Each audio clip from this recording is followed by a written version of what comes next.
বিশ্ব বাংলা 24 টেলিভিশনের জানা অজানার আজকের পর্বে আমরা কথা বলবো বাঙালির মুক্তিযুদ্ধ, বাঙালির স্বাধীনতা, অর্থাৎ আমাদের মুক্তিযুদ্ধ, আমাদের স্বাধীনতা।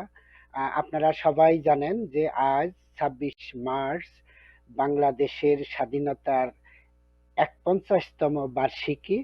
বিভিন্ন প্রবাসেও পালিত হচ্ছে সগৌরবে, জাঁকজমকপূর্ণভাবে, করোনা থেকে মুক্তি লাভের প্রত্যাশা নিয়ে।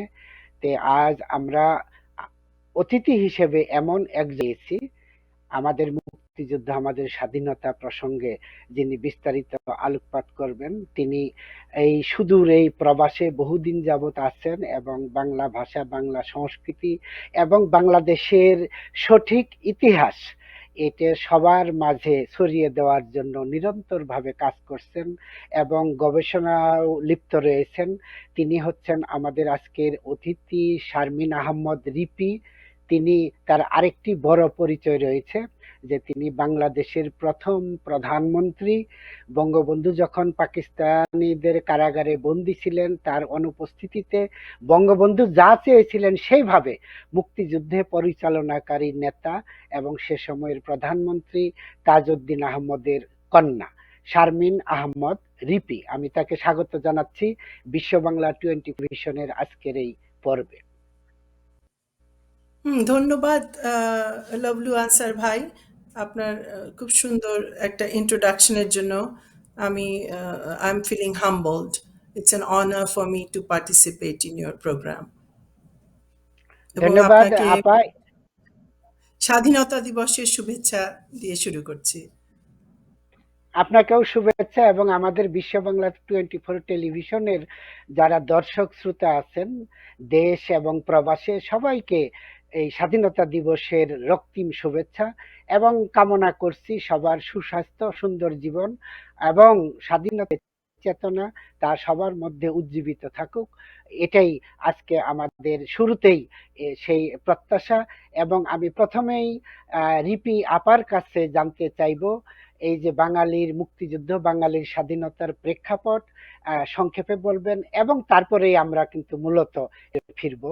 তার কারণ মুক্তিযুদ্ধ কিভাবে সংগঠিত হলো এটা নিয়ে অনেক বিতর্ক রয়েছে। বঙ্গবন্ধু কারাগারে থাকাকালে কারা নেতৃত্ব দিয়েছেন, কিভাবে পরিচালিত হলো, আমরা কিভাবে গেরিলা যুদ্ধে সফল হলাম, এইসব বিষয়ে এখনো অনেক বিভ্রান্তি আছে এবং আমরা সেই সঠিক তথ্যটাই আপনার মাধ্যমে, যেহেতু ব্যাপারে অনেক গবেষণা করছেন এবং কাছে থেকে দেখেছেন এই নেতার সাথে থেকে, সুতরাং আপনার এই সব কথার গুরুত্ব অপরিসীম সেই সব বিতর্কের অবসানে।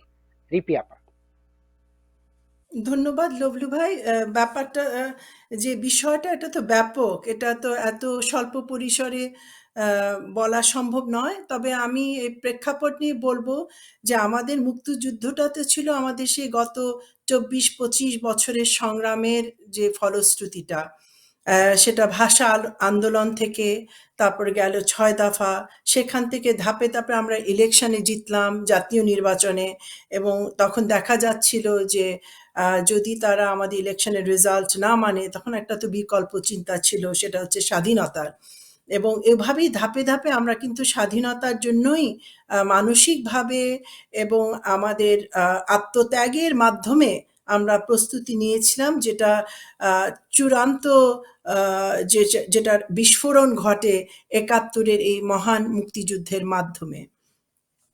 তো আমার ব্যক্তিগত বাংলাদেশের মুক্তিযুদ্ধের পটভূমি নিয়ে আমার নিজের তো একটা চিন্তা আছেই। বিশেষ করে তখন আমার বয়স অনেক কম, আমি স্কুলে পড়ি, আমি ১১ বছরের একটা মেয়ে। আমার সাথে আমার ভাই বোনরা তারা অনেক ছোট, তখন আমার থেকে ছোট। আমার ছোট ভাই, তার ১.৫ বছর বয়স। তো আমরা তো এক জায়গা থেকে এক জায়গা তখন আমরা আশ্রয়ের সন্ধানে আমরা এক বাড়ি থেকে এক বাড়ি, গ্রাম থেকে গ্রামান্তরে পাড়ি দিচ্ছিলাম। বিশেষ করে আমরা টার্গেটেড ছিলাম। এটার কারণ হলো আপনি যেটা বললেন যে বঙ্গবন্ধু তো আমাদের মধ্যে স্বাধীনতার আকাঙ্ক্ষাটা সেটার একটা বিশাল উন্মেষ ঘটিয়েছিলেন এবং এই কাজটা একটা বিশাল বড় ধরনের কাজ, যে তিনি ছিলেন স্বাধীনতার আকাঙ্ক্ষার সেই একটা বিশাল প্রতীক। কিন্তু উনি যখন পাকিস্তান সামরিক বাহিনীর দের কাছে উনি যখন বন্দী হলেন, তখন এই ওনার সাথেই ওনার যে সহকর্মী ছিলেন তাজউদ্দিন আহমেদ, যাকে বলা যায় যে বঙ্গবন্ধু এবং তাজউদ্দিন আহমেদ তারা কিন্তু ছিলেন সম্পূরক ব্যক্তিত্ব। তাজউদ্দিন আহমেদ তখন সেই দায়িত্বভারটা কিন্তু তার উপর এসেই বর্তায়।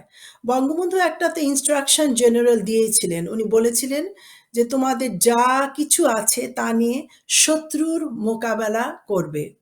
কিন্তু সেই পথটা কি হবে, এক্স্যাক্টলি সেই পথটা কি হবে, বঙ্গবন্ধুরও আস্থা ছিল যে ওনারা সেই পথটা খুঁজে বের করবেন। তা আমি এই প্রেক্ষিতে ৩০শে মার্চের একটা ঘটনা বলি। তাজউদ্দিন আহমেদ যখন এক কাপড়ে ব্যারিস্টার আমিরুল ইসলামের সাথে রাত ১১টায় তার ধানমন্ডির বাড়ি ত্যাগ করলেন, যে তখন তারা কোথায় যাবেন, কি করবেন, তখনও কিন্তু ওনারা ঠিক তখনও দে ওয়ার নট কনফার্ম। কারণ ভারতের সাথে কিন্তু কোনো ওনারা কনফার্মেশন পান নাই। আমি এখানে আরেকটু ছোট্ট একটা প্রেক্ষাপট বলি, যে ৭১-এর ২৫শে মার্চের আগ পর্যন্ত আপনারা যদি ডিক্লাসিফাইড ডকুমেন্টসগুলো দেখেন, বইপত্রগুলো দেখেন, যারা ভারতীয় যে কূটনীতিকরা যারা ইন্দিরা গান্ধীর একদম কাছে ছিলেন, স্টেট ডিপার্টমেন্টের নথিপত্রগুলি দেখেন, এমনকি নিক্সনের সাথে ইন্ডিয়ান অ্যাম্বাসাডার তাদের যে ডিসকাশনগুলো দেখেন, তাহলে দেখবেন ভারত কিন্তু স্পষ্টতই বলেছে যে বাংলাদেশ যদি স্বাধীনতার দিকে যেতে চায়, তারা যদি পাকিস্তান রাষ্ট্র থেকে আলাদা হয়ে যেতে চায়, ভারত সমর্থন করবে না। আর এটা কিন্তু ভারতীয় অ্যাম্বাসাডারও জানিয়েছিলেন। আপনারা রিসেন্ট যে বইগুলো আপনারা পড়ে দেখেন, গ্যারি ব্যাস, রাঘবন, তারপর আরেকটা Chandrashekhar Dasgupta, he is also an eminent diplomat. কারণ কি, কারণ তখন ভারত নিজেই তার রাষ্ট্র বিচ্ছিন্নতাবাদী তাদের যে কর্মকাণ্ডগুলো চলছিল, যেরকম নাগাল্যান্ড, আসাম, বিভিন্ন জায়গায়, এবং বামপন্থী নকশালাইটস মুভমেন্ট, এবং অনেকেই তখন চাচ্ছিল যে ভারত থেকে বিচ্ছিন্ন হয়ে যেতে। তখন তারা ভাবছিল যে এটাতে তারা যদি তখন পূর্ব পাকিস্তানকে সেভাবে তারা ডাইরেক্ট সহায়তা করে, সেটা তার দেশের জন্য একটা ব্যাড এক্সাম্পল হবে। কিন্তু তারা চাচ্ছিল যে ইয়েস, এটা পূর্ব পাকিস্তানে যদি বাঙালিরা আসে এবং ভারতের প্রতি একটা বন্ধু ভাবাপন্ন যদি একটা সরকার আসে, that's good, win win situation. কিন্তু ২৫শে মার্চের পরে কিন্তু ভারতের সেই চিন্তাটা বদলে গেল। কিন্তু এটা বদলানোটা হঠাৎ করেই হয়নি, এই জন্য আমি ৩০শে মার্চের পর্বটা আনছি। যখন আপনার ধরেন যে আমাদের ১ কোটি শরণার্থী যখন ভারতে আশ্রয় নিল, ভারতের উপর তখন নিদারুণ চাপ। আর এর মধ্যে পূর্ব পাকিস্তান আওয়ামী লীগের জেনারেল সেক্রেটারি, উনি তো ভারতের কাছ থেকে কিন্তু কোনো কনফার্মেশনও পাননি। ইন্দিরা গান্ধীও জানতেন না, ভারতের নেতৃবৃন্দও জানতেন না যে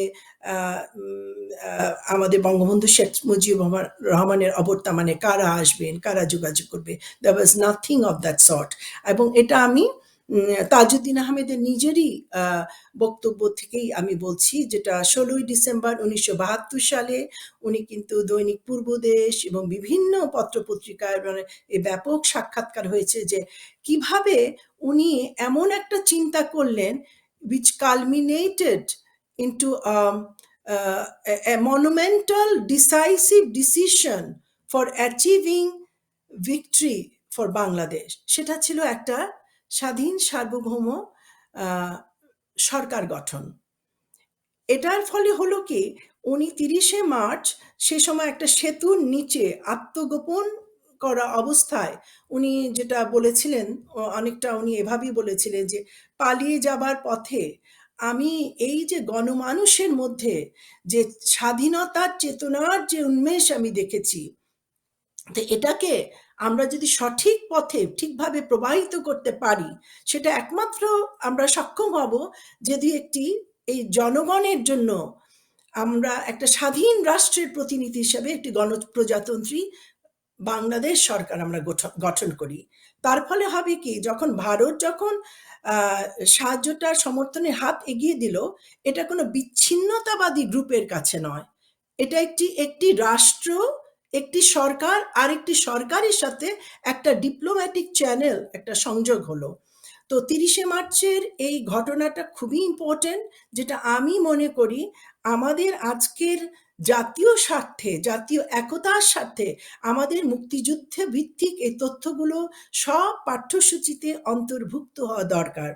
আপনি বলছিলেন যে বিতর্কের তখনই হয় যখন আমরা এই অংশগুলো উল্লেখ না করি, তখনই কিন্তু প্রতিপক্ষরা বা যারা ফায়দা লুটতে চান তারা পক্ষে বিপক্ষে তারা ধরেন খণ্ডিতভাবে ইতিহাসের উপস্থাপনা করেন। কিন্তু আমরা যদি ক্রমান্বয়ে আমরা যদি ক্রনোলজিক্যালি এই তথ্যগুলো তুলে ধরি অ্যান্ড লেট পিপল ডিসাইড যে কোনটা ঠিক কোনটা সঠিক, মানুষ তো বোকা নয়, তারা ঠিকই বুঝবে এবং এভাবেই কিন্তু অনেক কনফিউশনের নিরসন হবে আশা করি।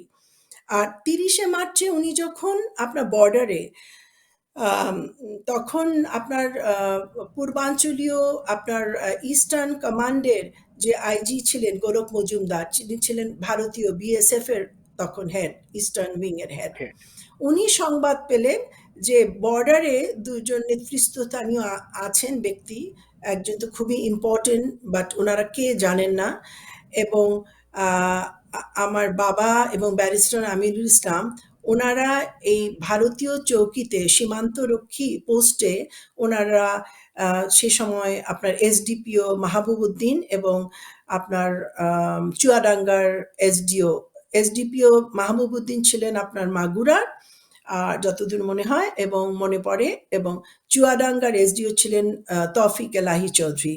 ওনাদেরকে বলা যায় বাংলাদেশ সরকারের পক্ষের প্রথম এনভয়, যে যারা ভারতীয় সীমান্তরক্ষীদের কাছে পৌঁছে দিয়েছিলেন এই বার্তা যে স্বাধীন সার্বভৌম রাষ্ট্রের প্রতিনিধি হিসেবে আমাদের গ্রহণ করলেই আমরা সীমান্ত অতিক্রম করব।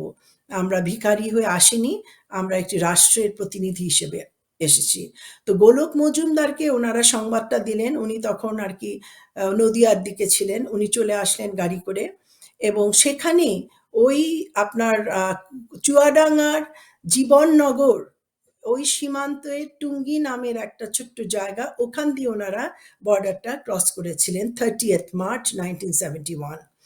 এবং এই সরকার গঠনের প্রেক্ষিতটাও ছিল কিন্তু খুব ডেমোক্রেটিক, কারণ 3rd এপ্রিল তাজউদ্দিন আহমেদ কলকাতা থেকে উনি চলে যান নয়াদিল্লি এবং সেখানে তার সাথে ভারতীয় প্রধানমন্ত্রী ইন্দিরা গান্ধীর সাথে দেখা হয়। উনি তখন কিন্তু সাধারণ সম্পাদক হিসেবেই দেখা করেন এবং প্রথম বৈঠকেই উনি উল্লেখ করেন যে আমাদের কটি জিনিসের দরকার হবে। একটা হচ্ছে আমাদের শক্তিশালী ট্রান্সমিটার, যার মাধ্যমে আমাদের কথাগুলো বহির্বিশ্বে আমরা প্রচারিত করতে পারবো, আমাদের মুক্তিযুদ্ধের কথা, বিভিন্ন রাষ্ট্রের সাথে আমাদের সংযোগ ইত্যাদি, এবং এটাকে একটা পাকিস্তান সামরিক বাহিনীর বিরুদ্ধে একটি জোর একটা মাধ্যম হিসেবে ব্যবহার করা হবে, এই জন্য আমাদের ট্রান্সমিটার এগুলো স্থাপনের জন্য তোমাদের সহায়তা। আর একটা ব্যাপার খুবই ইম্পর্টেন্ট যে আমরা নিঃশর্তভাবে আমরা সাহায্য চাইছি এক বন্ধু রাষ্ট্র কাছে আরেক বন্ধু রাষ্ট্রের থেকে। এবং আরেকটা ব্যাপার হচ্ছে যে তোমরা এই যুদ্ধ করবে না, এটা কিন্তু খুব ইম্পর্টেন্ট। আপনি দেখেন উনি যখন কথাগুলো বলছিলেন উনি রাষ্ট্রনায়কের মতো কথা বলছিলেন। উনি বলছিলেন যে এটা আমাদের মুক্তিযুদ্ধ, এটা ভারতের মুক্তিযুদ্ধ নয়, আমাদের যুদ্ধ আমরা করব, তোমরা অ্যালাইড সহায়ক বাহিনী হিসেবে আমাদেরকে সাপোর্ট করবে, বাট এই যুদ্ধ আমাদের যুদ্ধ, এই যুদ্ধের আমরা কোনো আন্তর্জাতিকীকরণ চাই না। আমি এখানে এই প্রেক্ষিতে আমি তাজউদ্দিন সাহেবের 10ই এপ্রিলের যেটা উনি প্রাইম মিনিস্টার হয়ে ফার্স্ট যেই ভাষণটা দিলেন তার থেকে আমি একটু উল্লেখ করব, বিশেষ করে নতুন প্রজন্মের জন্য। আমার মনে হয় তাজউদ্দিন আহমেদের 10ই এপ্রিলের ভাষণ, 17 এপ্রিলের ভাষণ, এগুলো কিন্তু প্রত্যেকটা পাঠ্যসূচিতে শুধু অন্তর্ভুক্তই নয়, এটা নিয়ে ডিসকাশন, আলোচনা, রিভিউ, এগুলো প্রত্যেকের জানা উচিত, প্রত্যেকটা। এবং এটার মধ্যে যে কতখানি কূটনৈতিক চিন্তার প্রতিফলন, একটা নায়কোচিত চিন্তার প্রতিফলন রয়েছে, এটা দেখে আজকের প্রজন্ম শিখবে যে কিভাবে একটা সমস্যা উত্তরণের জন্য শুধু অস্ত্র নয়, অস্ত্রের চেয়ে বড় হচ্ছে বুদ্ধিমত্তা, প্রজ্ঞার সঠিক উপস্থাপনা। তো আমি এখানে আপনাদের পড়ে শোনাচ্ছি যেটা ইন্দিরা গান্ধীকে বলেছিলেন, ঠিক একই কথাটা প্রতিফলিত হয়েছে তার 10ই এপ্রিলের ভাষণে। ওখানে উনি বলছিলেন, বিদেশি বন্ধু রাষ্ট্রসমূহের কাছে যে অস্ত্র সাহায্য আমরা চাইছি, তা আমরা চাইছি একটি স্বাধীন রাষ্ট্র হিসেবে, একটি স্বাধীন দেশের মানুষ আর একটি স্বাধীন দেশের মানুষের কাছে। এই সাহায্য আমরা চাই শর্তহীনভাবে, এবং আমাদের স্বাধীনতা সংগ্রামের প্রতি তাদের শুভেচ্ছা ও সহানুভূতির প্রতীক হিসেবে, হানাদারদের রুখে দাঁড়াবার এবং আত্মরক্ষার অধিকার হিসেবে, যে অধিকার মানব জাতির শাশ্বত অধিকার। বহু বছরের সংগ্রাম, ত্যাগ ও তিতিক্ষার বিনিময় আমরা আজ স্বাধীন বাংলাদেশের পত্তন করেছি। স্বাধীনতার জন্য আমরা যে মূল্য দিয়েছি তা কোনো বিদেশি রাষ্ট্রের উপরাষ্ট্র হবার জন্যে নয়। পৃথিবীর বুকে স্বাধীন সার্বভৌম একটি শান্তিকামী দেশ হিসেবে রাষ্ট্র পরিবার গোষ্ঠীতে উপযুক্ত স্থান আমাদের প্রাপ্য। এ অধিকার বাংলাদেশের 7.5 কোটি মানুষের জন্মগত অধিকার। এই যে উনি বক্তব্যটা রাখলেন, কত হার্ড হিটিং, কত প্রিন্সিপালড এই বক্তব্য। উনি ভারতের মাটিতে সেখানে প্রবাসী সরকার গঠন করে উনি বলছেন তার প্রতিবেশী রাষ্ট্রকে, যে বন্ধু রাষ্ট্র তার দুর্দিনে পাশে এসে দাঁড়িয়েছে, যে আমরা এই সাহায্য চাইছি নিঃশর্তভাবে কোনো বিদেশি রাষ্ট্রের উপরাষ্ট্র হবার জন্য নয়। There is a lot to learn from this. তো যাই হোক, তো এই প্রেক্ষাপটে আরো যে ঘটনাগুলো ছিল, যে যখন তাজউদ্দিন সাহেবের সাথে কথা হলো ইন্দিরা গান্ধী, তখন আর কি যে কথাটা চলে আসলো যে একটা সরকার গঠন ছাড়া আর কিন্তু অন্য কোনো বিকল্প নেই। এখন এখানে 7 বা 8 তারিখে এপ্রিলের মানে 4 ওই ওনারা যখন চলে আসলেন নয়াদিল্লি থেকে আবার আপনার কলকাতায়, কলকাতায়। সেখানে কিন্তু আপনার এই যে যারা এমপি এমএন এরা বর্ডার ক্রস করে চলে এসছেন, এই কনস্টিটিউয়েন্সি অ্যাসেম্বলির কিন্তু কটা গুরুত্বপূর্ণ মিটিং হয়েছিল 2, 3, 4 দিন ধরে। সেখানে যুব দলের মধ্যে শেখ মুনি নেতৃত্ব দিচ্ছিলেন। উনি যুবলীগের। হ্যাঁ, উনি যুবলীগের, এবং পরবর্তীতে তারা ধরেন বাংলাদেশ লিবারেশন ফোর্স, যেটা মুজিব বাহিনী নামে পরিচিত হয়, এবং যেটা বাংলাদেশ সরকারের মুক্তি বাহিনীর থেকে একেবারে বিচ্ছিন্ন হয়ে তারা বেশ অনেক আত্মঘাতী মুক্তিযোদ্ধাদের বিরুদ্ধে আত্মঘাতী কাজকর্ম করেছে, এবং তারা কিন্তু পাকিস্তান বাহিনীর বিরুদ্ধে কোনো যুদ্ধও করেনি। এটা আর কি, যেটা আপনারা ব্যারিস্টার আমিরুল ইসলামের মুক্তিযুদ্ধের স্মৃতি, এই বইটা আমি রিকোয়েস্ট করছি আপনারা যারা আগ্রহী এ বিষয়ে জানতে, আপনারা পড়ে নিতে পারেন। তো ওখানে যে কথা হলো যে তখন ওই এই যুব দলটি যারা মুষ্টিমেয় কিন্তু খুব জোরালো, যেহেতু শেখ মুনি বঙ্গবন্ধুর ভাগ্নে, তারা বলছে এখানে বসে সরকার সরকার খেলা চলবে না, মন্ত্রী মন্ত্রী খেলা চলবে না, আমাদের এখন করতে হবে বিপ্লবী কমান্ড কাউন্সিল, আমাদের সরকার গঠন করা চলবে না, এবং বিপ্লবী কমান্ড কাউন্সিলের মাধ্যমেই রণক্ষেত্রেই গড়ে উঠবে আসল নেতৃত্ব।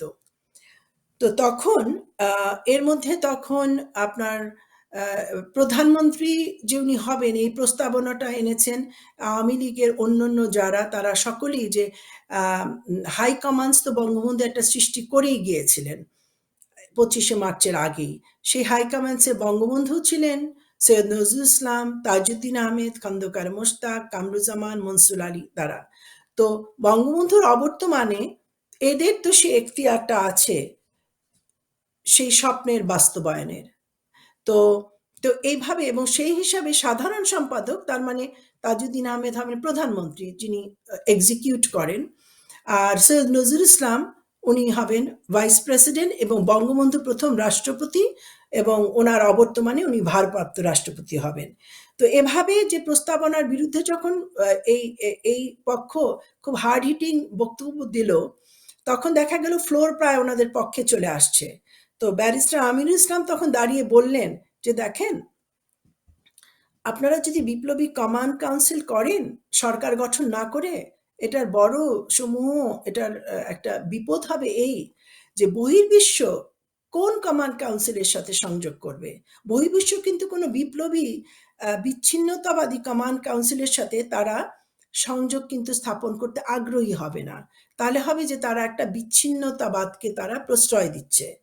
আর বাংলাদেশ ১২ ভূঁইয়ার দেশ, এখানে আরো ১২-১৪টা বিপ্লবী কমান্ড কাউন্সিল গড়ে ওঠা অস্বাভাবিক নয়।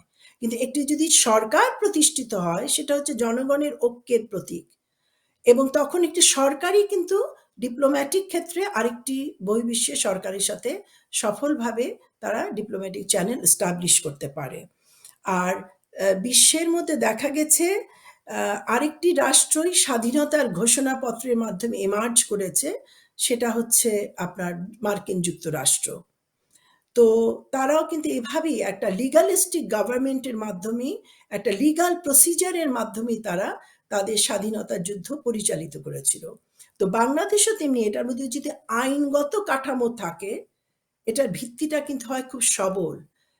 তো এই ওনার এবং আরেকটা কথা হলো যে ধরুন যারা আনসার মুজাহিদ, যারা অনেকেই যারা আছেন ডিফেক্ট করেছেন সরকারি এই মিলিটারি থেকে, পাকিস্তান মিলিটারি থেকে যারা এখন বাংলাদেশ মুক্তি ফৌজে জয়েন করছেন, তারা কিন্তু অনেক সময় আওয়ামী লীগের সমর্থক নাও হতে পারে, অনেকে নির্দলীয় হতে পারে, কোনো পক্ষকেই সমর্থন করে না, কিন্তু তারা সকলেই একটা ব্যাপারে একমত যে আমার দেশ স্বাধীন করতে হবে।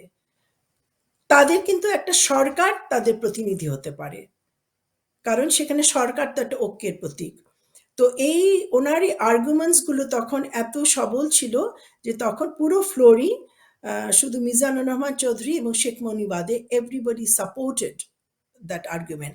তো এটা আমি বলছি যে তার মানে এই যে সরকার গঠনের প্রক্রিয়াটা ছিল ডেমোক্রেটিক, এবং সেই হিসাবে তাজউদ্দিন আহমেদ হলেন প্রধানমন্ত্রী এবং সৈয়দ নজরুল ইসলাম হলেন ভারপ্রাপ্ত রাষ্ট্রপতি এবং উপরাষ্ট্রপতি, অর্থমন্ত্রী হলেন আপনার মনসুর আলী, কামরুজ্জামান সাহেব হলেন স্বরাষ্ট্রমন্ত্রী, এবং খন্দকার মুশতাকের তখন চোখ ছিল প্রধানমন্ত্রী পদের দিকে। তো উনি তারপরে বললেন আমাকে পররাষ্ট্রমন্ত্রী পদটা দিতে হবে। এটার কারণ পরে জানা যায় যে উনি পরে গোপনে সংগোপনে উনি আসলে মার্কিন দূতাবাসের সাথে একটা চ্যানেল করছিলেন যে বাংলাদেশ যেন পূর্ণ স্বাধীনতার দিকে না যেয়ে একটা পাকিস্তানের বলয়েই একটা কনফেডারেশন করে, যেটা হতো আত্মঘাতী। তো সেটাকেও কিন্তু ওই খন্দকার মুশতাকের সেই ষড়যন্ত্রটাকে কিন্তু বাতিল করে দেয় এই সরকারই। আর সেকেন্ড ছিল এটার আরেকটা চুম্বক বড় ঘটনা ছিল যে তখন দেখা যাচ্ছে যে জুন জুলাই পর্যন্ত ভারতীয় গভর্নমেন্ট তখনও তাদের বিশেষ করে ইন্দিরা সরকারের যথেষ্ট সদিচ্ছা থাকলেও তারা কিন্তু অস্ত্রগুলো সেভাবে দিচ্ছিল না। এবং তার কারণ একটা বড় জিনিস একটু দোদুল্যমানতা ছিল। তারা সে সময় আবার কিন্তু বাংলাদেশ সরকারের গোপনে আবার মুজিব বাহিনীও ক্রিয়েট করছিল এই শেখ মনি এই গ্রুপটার সাথে হয়ে, তার যেগুলো নেতৃত্বে। হ্যাঁ তার নেতৃত্বে। এটার একটা জিনিস ব্যাপার ছিল, আন্তর্জাতিক ক্ষেত্রে ভারত কিন্তু তখন একটা সাউথ এশিয়ার তখনও অতখানি এমার্জিং পাওয়ার না, it's a big enough a country, কিন্তু তার পাশে তখন কিন্তু কোনো বড় শক্তি ছিল না। যেমন পাকিস্তানের একসাথে আছে চীন আর আছে মার্কিন যুক্তরাষ্ট্র, ভারতের পাশে কেউ নেই। তো ভারত তখন আশঙ্কা করছিল চীন যদি আবার ওয়েস্ট থেকে অ্যাটাক করে, ও নর্থ থেকে পাকিস্তান, পশ্চিম পাকিস্তান যদি ওয়েস্ট থেকে অ্যাটাক করে তাহলে তো একেবারে কোণঠাসা হয়ে যাবে। এ সময় তাজউদ্দিন আহমেদ একটা পরিকল্পনা কমিশন, উনি সে সময় তাকে 10টারও বেশি মন্ত্রণালয়ের দায়িত্ব নিতে হয়, যার একটা বিশাল ইম্পর্টেন্ট মিনিস্ট্রি ছিল প্রতিরক্ষা, প্ল্যানিং, ইনফরমেশন ব্রডকাস্টিং, এবং এই জন্য বলা চলে যে স্বাধীন বাংলা বেতার কেন্দ্রের যে ভিশনগুলি ছিল ওটা তাজউদ্দিন আহমেদ, মান্নান সাহেব, এম আর আক্তার মনু ওনারা মিলেই কিন্তু এই যে প্ল্যানিং ডিজাইনিং যে মানে কিভাবে আমরা কোন অ্যাঙ্গেল থেকে পাকিস্তানি বাহিনীকে ডিমোরালাইজ করার জন্য কি প্রোগ্রামগুলো চালাবো, এগুলো কিন্তু ভাবে হয়নি। এটাও কিন্তু ঘন্টার পর ঘন্টা আলাপ আলোচনার ভিত্তিতে এগুলো হয়েছিল। তো তখন তাজউদ্দিন আহমেদ পরিকল্পনা আম মন্ত্রণালয় একটা আলাদা করে একটা সেল করলেন। সেই সেলটা হচ্ছে বাংলাদেশের পক্ষ থেকে প্রতিনিধি থাকবেন। এটা খুব গোপনে হয়েছিল।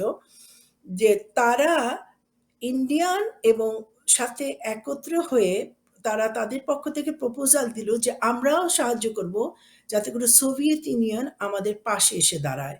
সোভিয়েত ইউনিয়নকে বুঝাতে হবে যে বাংলাদেশের মুক্তিযুদ্ধে তারা যদি সহায়তা করে এটা তাদের জন্য উইন উইন। এবং এই আপনার ধরেন মে মাসের শেষ থেকে আর্লি জুন থেকে জুলাই প্রায় প্রতিদিনই every week every other day তখন সোভিয়েত কালচারাল মিনিস্ট্রি নয়াদিল্লিতে সেখানে কিন্তু এই গোপন বৈঠকগুলি হতো। এই বাংলাদেশ সরকারের প্রতিনিধি তখন ছিলেন মইদুল হাসান, ওদিকে ছিলেন ইন্দিরা গান্ধীর যে বিশেষ সচিব প্রধান সচিব ছিলেন PN হাকসার। এনারা মিলে এই কনভিন্স করে এই সোভিয়েত ইউনিয়নকে যে পাশে নিয়ে আসলেন, যার ফলে যতদূর মনে হয় 8ই বা 9ই অগাস্ট ভারত সোভিয়েত মৈত্রী চুক্তিটা হয়, যেটাকে কিসিঞ্জার সাহেব ওনার হোয়াইট হাউস ইয়ারে বলেছে ইট ফেল্ট লাইক এ বম্বশেল। কারণ ওনারা জানতেই পারেননি যে এত বড় একটা শক্তি এসে তখন ভারতের পাশে দাঁড়াবে। অর্থাৎ ভারত যদি কোনো মতে মনে করে যে পাকিস্তান তার জন্য থ্রেট, এটা যদি মনে হয় এবং পাকিস্তান যদি সেভাবে অ্যাগ্রেসিভ ভূমিকা নেয় তখন সোভিয়েত ইউনিয়নও ভারতের পাশে এসে দাঁড়াবে।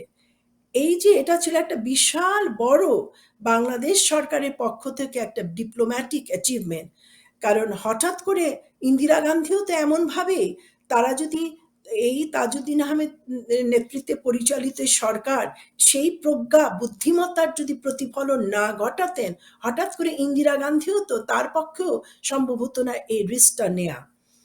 আর আরেকটা ছিল বড় ব্যাপার, সেটা হচ্ছে যে যখন আপনার মিত্র বাহিনী বাংলাদেশে প্রবেশ করবে তার আগে মানেকশ, যিনি তখন ছিলেন ভারতীয় সেনাবাহিনী প্রধান, এবং জগজিৎ সিং অরোরা ছিলেন আপনার ইস্টার্ন কমান্ড প্রধান। তো মানেকশ তো উনি বললেন যে একক কমান্ডে, ভারতীয় মিলিটারি থেকে বলা হলো একক কমান্ডে ওনারা যাবেন মুক্তিবাহিনীদের সাথে। তখন কিন্তু প্রতিরক্ষা মন্ত্রী প্রধানমন্ত্রী তাজউদ্দিন আহমেদ এবং সৈয়দ নজরুল ইসলাম যৌথ চিঠি লিখে স্ট্রংলি এটা অবজেকশন দিয়ে বললেন না, এটা হবে যৌথ কমান্ডে তারা বাংলাদেশে প্রবেশ করবে। এটাও ছিল কিন্তু একটা বিশাল বিশাল ব্যাপার। আর এই তথ্যগুলো কিন্তু আপনারা পাবেন, দুঃখের বিষয় এই যে অরিজিনাল সোর্সগুলো, এই তথ্যগুলো কিন্তু আপনারা পাবেন বিদেশি মাধ্যমগুলো থেকে।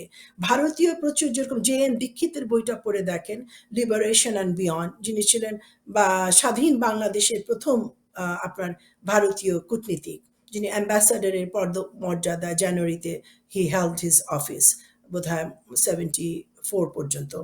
তো যাই হোক, আর আরেকটা ছিল যে ভারতীয় সেনাবাহিনী বাংলাদেশে প্রবেশ করবে বটে, কিন্তু যেই মুহূর্তে বাংলাদেশ সরকার বলবে যে তোমাদের চলে যেতে হবে, দে হ্যাভ টু উইথড্র। দেখেন সেকেন্ড ওয়ার্ল্ড ওয়ারের পরে কিন্তু জাপানে রয়ে গেছে মিত্রবাহিনী, জার্মানিতে রয়ে গেছে, কিন্তু খেয়াল করে দেখেন যে 3 মাসের মধ্যে ওই চুক্তির ভিত্তিতেই বঙ্গবন্ধু যখন বললেন তোমাদের উইথড্র করতে হবে, দে হ্যাড উইথড্রন। এটার কিন্তু প্রেক্ষিতটা রচিত হয়েছিল সেই নভেম্বর মাসে সেই চুক্তিতে। এবং তাজউদ্দিন আহমেদ এটা তার, আপনি হয়তো বলবেন যে আমি কিভাবে এটা সোর্সটা জানছি, এটা তো প্রকাশ্যে একেবারে সংবাদ মাধ্যমে আওয়ামী লীগের দ্বিবার্ষিক সম্মেলনেই তাজউদ্দিন সাহেব 74 মাসে এর বিশদভাবে এটা এক্সপ্লেইন করেন। এবং আপনারা অন্যান্য যে সোর্সগুলো রাঘবন, JN দীক্ষিত, চন্দ্রশেখর দাশগুপ্ত, আপনি US ডিক্লাসিফাইড ডকুমেন্ট, ব্লাড আপনার গ্যারি ব্লাসের যে আপনার ব্লাড টেলিগ্রাম, এগুলো পড়লেই তো এই জিনিস জানবেন যে এই প্রতিকূলতার মধ্যেও তারা যে কতখানি ডিপ্লোম্যাটিক অঙ্গনে তারা যে সফলতা অর্জন করেছিলেন। এবং এর মধ্যে আরেকটা ছিল যে ইন্টারনাল কনস্পিরেসি গুলো ছিল বহিঃশত্রুর চাইতে, বহিঃশত্রুর সাথে মোকাবেলার চাইতে কোনো অংশে কম নয়। সেখানে তাদের যেরকম মোশতাক গ্রুপকে তাদের একেবারে কর্নার ওনারা করতে সক্ষম হয়, তেমনি এই যুব দল শেখ মুজিবের নেতৃত্বে সেটাকেও ওনারা কর্নার করেন। কারণ তারা তখন ওই দুই দল মিলে তারা তখন একটা প্রচারণা আরম্ভ করলো যে বঙ্গবন্ধু না স্বাধীনতা। অর্থাৎ তোমরা যদি স্বাধীনতা চাও, বঙ্গবন্ধুর মুক্তির আশা বিসর্জন দিতে হবে। আর তোমরা যদি আ আ বঙ্গবন্ধুকে চাও, তাহলে স্বাধীনতার আশা বিসর্জন দিতে হবে। যেকোনো একটা বেছে নিতে হবে। এটা তখন প্রতিটা ক্যাম্পে, ক্যাম্পে তখন তারা লিফলেট ছড়ালো, এই ধরনের বাকবিতণ্ডা এই প্রশ্নগুলো তারা নিয়ে আসলো, এই দাবিটা। কিন্তু তখন তাজউদ্দিন সাহেব এই আপনার জুলাই মাসে শিলিগুড়ির এই সব এমপি এমএনএর যে সম্মেলন হলো, যেখানে তারা প্রথম পরিপূর্ণভাবে বাংলাদেশ সরকারের প্রতি আস্থা দিলেন, আস্থা প্রদর্শন করলেন। সেখানে তাজউদ্দিন আহমেদ উঠে দাঁড়িয়ে বলেছিলেন, আমরা বঙ্গবন্ধুকেও চাই, স্বাধীনতাও চাই। আমরা বঙ্গবন্ধুকে ফিরিয়ে আনবো স্বাধীন, সার্বভৌম একটা স্বাধীন রাষ্ট্রের মাটিতে। বঙ্গবন্ধুকে আমরা বঙ্গবন্ধু ফিরে আসবেন না একটা পরাধীন দেশের মাটিতে। এবং এই যে ওনারা তো সফল হয়েছিলেন, ওনারা তো ওনাদের এই বাংলাদেশের প্রথম সরকারের সাফল্যর ভিত্তিতে আমরা স্বাধীনতা অর্জন করি, বিজয় অর্জন করি এবং বঙ্গবন্ধুর বাংলাদেশে স্বাধীন সার্বভৌম বাংলাদেশে প্রত্যাবর্তন সম্ভবপর হয়। তো এই যে এটা আমি অনেকটা গল্পের মতো একটু ক্রনোলজিক্যালি বলে গেলাম, কিন্তু এই কথাগুলো দুর্ভাগ্যের বিষয় আজকের পাঠ্যসূচিতে নেই। আমাদের মুক্তিযুদ্ধের উপর এটা আমার আমরা আমরা এখন যে জেনারেশন এসছি আমরাও চলে যেতে পারি, বাট এই যে গৌরব গাথা, এই যে এটা একটা জনযুদ্ধ ছিল, এটা বাংলাদেশে দুঃখী মানুষের যুদ্ধ ছিল। এখানে কৃষক, ছাত্র, শ্রমিক, যত জনতা, সরকারি কর্মচারী, একটা দিনহীন সকলেই কিন্তু একত্রিত হয়েছিল এই মহান মুক্তিযুদ্ধের পতাকা তলে। তাদের স্টোরিগুলো আনতে হবে, তাদের স্টোরিগুলো আনতে হবে। তো এই কথা চিন্তা করে আজকে এই পর্যায়ে এসে আমরা চিন্তা করেছি আমরা কি করতে পারি। We have to really put all the facts in order. We have to put all the facts. Let our next generation judge, analyze. uh, তারা তারা তারা সিদ্ধান্ত নেয়, কিন্তু ফ্যাক্টস গুলো তো আমাদের উপস্থাপন করতে হবে। তো আমরা সেই চিন্তা থেকে আম, গত বছর মুক্তিযুদ্ধে ৭১ নামে একটা সংগঠন আমরা করেছি এবং সেই সংগঠনের সাথে যুক্ত রয়েছেন অনেক প্রথিতযশা, অনেক বীর মুক্তিযোদ্ধা, যেরকম বেলুনিয়ার ব্যাটেলসে যারা, যেটা ছিল বাংলাদেশের একেবারে নোয়াখালীর যে বেলোনিয়া বাল্জ, সেইখানে যে সবচেয়ে বড় স্ট্র্যাটেজিক সবচেয়ে ইম্পর্টেন্ট যে ব্যাটলটা হয়েছিল, সেখানে যে মুক্তিযোদ্ধারা ভাইরা ছিলেন তারা আমাদের সাথে সংযুক্ত আছেন। এবং বেলুনিয়ার যুদ্ধটার কথা বলছি, যেমন আমাদের নৌ কমান্ডো আছে, এয়ারফোর্স, সবগুলোই খুব বীরত্বের সাথে ফাইট করেছে। বাট বেলুনিয়ার যুদ্ধের একটা ইম্পর্টেন্ট ফ্যাক্টর ছিল যে নভেম্বর মাসের এই ব্যাটলে আপনার পাকিস্তান বাহিনী কিন্তু এককভাবে বাংলাদেশের মুক্তিযোদ্ধাদের কাছে সারেন্ডার করে। That was the one and আচ্ছা, অনলি। এটা খুব ইম্পর্টেন্ট ছিল। তা আমরা তখন গুরুত্বপূর্ণ। সিদ্ধান্ত গ্রহণ করলাম একত্রে যে আমরা কি করতে পারি। তো তখন চিন্তা করলাম যে এই যে মুক্তিযোদ্ধারা যারা এখন বেঁচে আছেন বেলুনিয়ার ব্যাটলে, তারপরে যেরকম আমরা কজন জানি যে সারা বিশ্বের সবচেয়ে one of the biggest under মানে কি বলে আপনার বাংলায় বলে যে ডুবারু অ্যাটাক, আন্ডার ওয়াটার অ্যাটাক হয়েছিল সবচেয়ে বিশ্বের বৃহত্তম, ওয়ান অফ দ্য বিগেস্ট, সেটা আমাদের এই নৌ কমান্ডোরা করেছিলেন। এই নৌ কমান্ডো বাহিনীর সাথে যুক্ত ছিলেন গ্রামের ছেলেরা। এখানে আপনার পাকিস্তান থেকে ডিফেক্ট করে সে ফ্রান্স থেকে জাহাজ থেকে, পাকিস্তানি জাহাজ থেকে পালিয়ে যে নৌ কমান্ডো, ওনার নাম ওয়াহেদ চৌধুরী, উনি যে চলে গেলেন তখন ওনার বয়স ২৬। ওনারা মিলে যে চট্টগ্রামে যখন কেঁপে উঠেছিল সারা চট্টগ্রাম, প্রায় বিশ আচ্ছা, একুশটা জাহাজ, ওরা সারা বিশ্বের পত্রপত্রিকা এসছে যে মাই god, Bangladeshi Mukti Bahini, they have sunken all this ships. আর এনারা যেভাবে তখন এখনকার মতো কি বি-15 ছিল, তাদের কাছে কি কোনো হুম, আধুনিক সমস্ত অস্ত্র ছিল? কিছুই ছিল না। তাদের কিছুই ছিল আমরা না। তখন বললাম যে এনাদেরকে দিয়ে নৌ কমান্ডের উপর একটা এখন ডকুমেন্টারি ফিল্ম হয়েছে। আমরা ৬টা দেখুন, ফিল্মে আমরা প্রযোজনা করেছি, আমরা ওটার সাথে ডিজাইনিং, প্ল্যানিংয়ে আমরা সবগুলোর সাথে ডাইরেক্টলি ইনভলভ ছিলাম। ডাইরেক্টররা নিজেই করেছেন, কিন্তু আমরা সেখানে অনেক নির্দেশনা দিয়েছি, ফ্যাক্ট চেকিং করেছি। আমাদের এটা মাসের পর মাস আমাদের কাজ চলেছে। এটা আমি আজকে অ্যানাউন্স করছি যে আপনারা বাংলাদেশে যারাই আছেন না কেন, 29-30 মার্চ বাংলাদেশ শিল্পকলা একাডেমিতে আপনার 4:30 থেকে এই 6টা ছবি দুদিন ব্যাপী অনুষ্ঠিত হবে। প্রথম দিন থাকবে চট্টলার মুক্তিযুদ্ধ, আপনার জনযুদ্ধ এবং মুজিবনগর সরকার, যেটা মুজিবনগর এই সরকারের নামকরণ করেছিলেন তাজউদ্দিন আহমেদ। 17 এপ্রিল যেদিন আপনার বৈদ্যনাথতলা, কুষ্টিয়ার মেহেরকুম মেহেরপুর মহকুমার বৈদ্যনাথতলার আম্রকাননে, যে জায়গাটায় প্রথম গণপ্রজাতন্ত্রী বাংলাদেশের মন্ত্রিসভার শপথ গ্রহণ অনুষ্ঠান অনুষ্ঠিত হয়, ওই স্থানটির নাম করেন তাজউদ্দিন আহমেদ মুজিবনগর। উনি বলছিলেন যুদ্ধাবস্থায় সরকার যেখানেই যাবে ওই ওই ওই কার্যালয়ের নাম হবে, ওই রাজধানীর নাম হবে মুজিবনগর। তো এখানে আমাদের আরেকটাও যেটা আমরা রিকোয়েস্ট অলরেডি আমরা রিকোয়েস্ট পেশ করছি, যে সেটা হচ্ছে যে এই 8 নম্বর থিয়েটার রোড, যেখান থেকে আমাদের এই মুক্তিযুদ্ধ, যেটা বাংলাদেশের প্রথম প্রধানমন্ত্রী কার্যালয় ছিল এবং মুক্তিযুদ্ধের প্রাণ কেন্দ্র ছিল।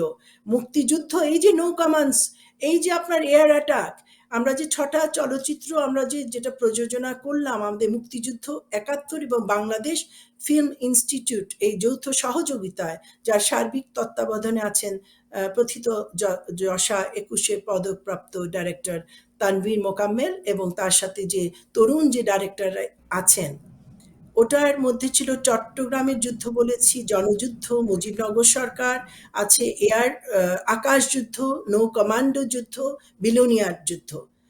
আপনারা দয়া করে দেখলে আপনারা গর্বিত বোধ করবেন। এবং এই ব্যাটলসগুলো, এই যুদ্ধর কাহিনীগুলো আমরা দাবি করব আলাদাভাবে আপনারা প্রত্যেকটা ক্লাসে এটা পাঠ্যসূচির অন্তর্ভুক্ত হোক, ডিবেট, ডিসকাশন, অ্যানালিসিস হোক, যাতে আমাদের প্রজন্ম গর্বিত বোধ করে যে আমাদের এই মুক্তিযোদ্ধারা কি অটল সংকল্পে দেশকে ভালোবেসে তারা একটা সাধারণ জিনিস নিয়ে, তখন তাদের মানে আউটডেটেড মেটেরিয়াল নিয়ে তারা যুদ্ধ করেছে, বাট তারা জিতেছে, কারণ তাদের মধ্যে দেশপ্রেম ছিল, ওখানে একটা নেতৃত্ব ছিল, সেখানে একটা দূরদর্শিতা ছিল। এগুলোর কিন্তু আমাদের রেকগনাইজ করতে হবে। আর আরেকটা হচ্ছে যে, আরেকটা আমরা যেটা দাবি এটা পেশ করছি, সেটা হচ্ছে যে 10ই এপ্রিল যেদিন গণপ্রজাতন্ত্রী প্রথম বাংলাদেশ সরকার গঠিত হলো, সেই দিনটিকে প্রজাতন্ত্র দিবস হিসাবে আলাদা ঘোষণা করা। এটা এটা আমাদের এটা প্রাপ্য, এটা জাতির স্বার্থে এটা করা দরকার। এবং সেই 8 নম্বর থিয়েটার রোড, যেটা বর্তমান শেক্সপিয়ার সরণি, যেটা এখন অরবিন্দ ভবনে পরিণত হয়েছে, আমাদের বাংলাদেশ সরকারের কাছে আছে প্রচুর, এখন টাকার অভাব নেই। আমরা বলছি যে অর্থনৈতিকভাবে আমরা অনেক সমৃদ্ধির পথে এগিয়ে গেছি, আমরা কিন্তু ওটা ডাবল অ্যামাউন্টই আমরা কিন্তু ওটা আমরা ভারতীয় সরকারের সাথে কথা বলে আমরা কেনার প্রপোজাল দিতে পারি। ওখানে অন্তত আর কিছু না হোক আমরা একটা স্মৃতি ফলক রাখতে পারি, সে অরবিন্দ ভবনের সাথে কথা বলি যে এটাই ছিল মুজিবনগর প্রথম বাংলাদেশ সরকারের রাজধানী। এগুলো কিন্তু যেমন লন্ডনে যখন আমি গেছি, তখন ডিন স্ট্রিটে কার্ল মার্কস যে বাড়িতে থাকতেন, যেখানে তিনি বসে সেই আপনার যে লিখলেন দাস ক্যাপিটাল, যেটা সারা বিশ্বের যে অর্থনৈতিক যে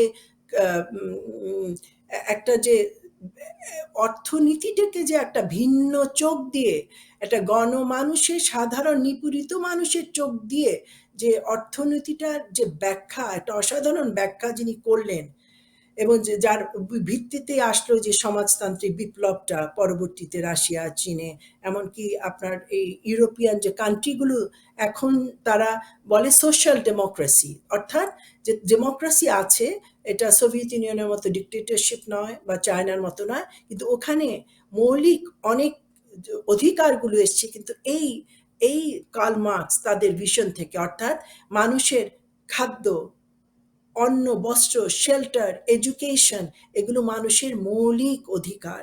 এটা রাষ্ট্রকে দিতে বাধ্য। একটা মানুষ না খেয়ে মারা যাবে না। প্রত্যেকটা মানুষ একটা চাকরি থাকবে তার, যাতে খেয়ে পরে বাঁচতে পারে। তার একটা শেল্টার থাকবে, তার স্বাস্থ্য ব্যবস্থা থাকবে উন্নত। তো এগুলো কিন্তু আপনার অ্যাডাপ্ট করেছে আপনার পশ্চিমা ইউরোপ। কিন্তু সেই যে কার্ল মার্ক্সের যে বাড়িটা, ওখানে তো সামনে গেলে দেখা যায় যে এখানেই থাকতেন সেই মার্কসিজমের প্রবক্তা কার্ল মার্কস, তার বাড়িটা। বা যেখানে দা গল, যিনি তখন দ্বিতীয় বিশ্বযুদ্ধের সময় ফ্রান্সের থেকে লিডার, উনি চলে গেলেন আপনার ইংল্যান্ডে আশ্রয় নিলেন। উনিও তো, তার সেই স্থানগুলিও তো সংরক্ষিত। তাহলে আমরা কেন পারবো না? সংরক্ষিত কেন পারবো না? এটাই আজকে আমার আমাদের এটা মূল দাবি। দাবি।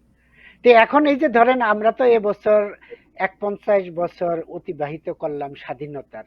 তো এই যে হুম। প্রত্যাশা ছিল, যে স্বপ্ন ছিল বঙ্গবন্ধুর এবং জাতীয় চার নেতার, সে তার পরিপূরক কিছুই এখন হচ্ছে শোনা যায়। যেমন বয়স্ক ভাতা প্রবর্তন করা হয়েছে, যাদের কিছুই ছিল না তাদেরকে জমি সহ গৃহ তৈরি করে দেওয়া হচ্ছে। মুক্তিযোদ্ধারা আমরা ভাতা পাচ্ছি নিয়মিত। তো অনেক কিছু কিন্তু এখন ঘটতে যাচ্ছে এই বর্তমানের যে প্রধানমন্ত্রী শেখ হাসিনা বঙ্গবন্ধুর কন্যার নেতৃত্বে। তো এগুলোর ব্যাপারে আপনার অবজারভেশন কতটুকু আছে? এগুলি কি এই যদি অব্যাহত থাকে তাহলে কি আমরা আসলে যে প্রত্যাশার বাংলাদেশ, যে জন্য ৩০ লাখ মানুষ শহীদ হয়েছেন, ২ লাখের বেশি মা বোনের সম্ভ্রম হানি ঘটেছে, তার পরিপূরক কি কাজ হবে? তাই সেই প্রত্যাশায় কি আমরা উপনীত হতে যাচ্ছি মনে হয় আপনার? এটা খুবই এই পদক্ষেপগুলো তো অবশ্যই প্রশংসনীয়। এবং আহ, আহ, এবং এই এই যে বয়স্ক ভাতা বা মুক্তিযোদ্ধারা এখন ভাতা পাচ্ছেন, এই ব্যাপারগুলো আমি মনে করি যে খুব পজিটিভ স্টেপস, অ্যাবসলিউটলি। এবং এটা আশা করি এগুলো আরো সর্বস্তরে এটা ছড়িয়ে পড়বে। কিন্তু আমাদের মেইন প্রবলেমটা তো হচ্ছে দুর্নীতি। আপনি এটা দুর্নীতি একটা ক্যান্সার। তো ধরেন যে এগুলো তো দীর্ঘস্থায়ী হবে না যদি না আমরা ওই দুর্নীতির জায়গাটা শক্ত করে না আমরা কন্টেইন করতে পারি। যেমন ধরেন সাউথ এশিয়া, আফগানিস্তানের পরেই বাংলাদেশ হচ্ছে সবচেয়ে দুর্নীতিগ্রস্ত রাষ্ট্র। পাকিস্তানও বাংলাদেশের চেয়ে একটু স্লাইটলি বেটার, ইন্ডিয়া আরেকটু বেটার। এটা কেন হবে? আমাদের তো সংগ্রাম ছিল সুনীতিকে এস্টাবলিশ করা। আর তারপরে যেমন ধরেন আমাদের যে বিশ্ব র্যাঙ্কিং এ, ওয়ার্ল্ড র্যাঙ্কিং এ, ধরেন আমাদের যে ঢাকা ইউনিভার্সিটি, পাবলিক ইউনিভার্সিটি, মানে আমাদের বাংলাদেশের অন্যান্য বিশ্ববিদ্যালয় ওয়ার্ল্ড র্যাঙ্কিং এ ধারে কাছে ৩০, ৪০, ১০০টার মধ্যেও পড়ে না। তাদের স্থান হচ্ছে ১১০০, ১২০০, ১৭০০-র মধ্যে। ধরেন যে আপনার মৌলিক যে রিসার্চে বলে ধরেন, রিসার্চ ওটাতে ধরেন আপনার 1700-এর মধ্যে পড়ে। অর্থাৎ এত পিছনে আমরা। আর আপনি জানেন যে যে কোনো উন্নত বিশ্বের ফার্স্ট ক্রাইটেরিয়া হচ্ছে গুণগত শিক্ষা। শিক্ষার হার বাড়লেই তো হলো না। আপনি তো নিজেই এখন দেখছেন যে এমএ পাস, বিএ পাসরা তারাও ঠিক মতো বলতে পারে না যে কোন দিন স্বাধীনতা দিবস, কোন দিন বিজয় দিবস। এটা দিয়ে তো আমরা আসলে আমাদের স্বাধীনতাটা ধরে রাখতে পারবো না। স্বাধীনতা মানে একটা ফ্রি থিঙ্কিং, সেটার পরিবেশ কি আমাদের বাংলাদেশে আছে? আর আমাদের যেটা হচ্ছে, আমাদের যারা উম, ধরেন না রাজনীতিবিদরা, পক্ষে হোক বিপক্ষে হোক, ওনারা দুই পক্ষই শুধু ওনারা নেগেটিভই দেখছেন। আমরা যদি প্রত্যেকের পজিটিভ কাজগুলো দেখে সেটারও প্রশংসা করি, সেটাকে আমরা সমর্থন করি, তাহলে তো, কারণ আলটিমেটলি সরকারি গ্রুপ, বেসরকারি গ্রুপ, দুটো তো should be representative of people. কিন্তু এখানে আমরা আমরা হয়ে যাচ্ছি এটাকে অপোনেন্ট না, আমরা হয়ে যাচ্ছি যে প্রতিহিংসাত্মক অপোজিং পার্টিস। এটা তো ঠিক না।